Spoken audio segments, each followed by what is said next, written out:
এই 2025-এর প্যানেলও বাংলাদেশ জাতীয়তাবাদী ছাত্রদল landscape victory প্রদান করবে বলে আমার বিশ্বাস করি।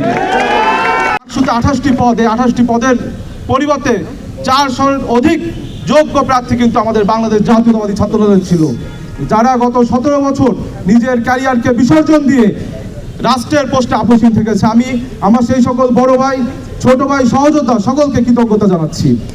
আপনারা স্মরণ করবেন যে 90-এর স্বৈরাচার বিরোধী আন্দোলন থেকে 24-এর হাসিনা বিরোধী আন্দোলন, ফ্যাসিবাদ বিরোধী আন্দোলনে নেতৃত্ব দিয়েছে বাংলাদেশ জাতীয়তাবাদী ছাত্রদল। ঠিক একইভাবে 90-এর যে ডাকসু প্যানেলে বিজয় অর্জন করেছিল পূর্ণ প্যানেলে বাংলাদেশ জাতীয়তাবাদী ছাত্রদল, এই 2025-এর প্যানেলও বাংলাদেশ জাতীয়তাবাদী ছাত্রদল ল্যান্ডস্কেপ ভিক্টরি প্রদান করবে বলে আমার বিশ্বাস করি। ঢাকা বিশ্ববিদ্যালয়ের শিক্ষার্থীদেরকে আমি আহ্বান জানাবো, we 28 people are not above you, we are those who are among you, dear friends. আমরা আপনাদের সাথে আছি, আপনাদের সমর্থন নিয়ে একটি গণতান্ত্রিক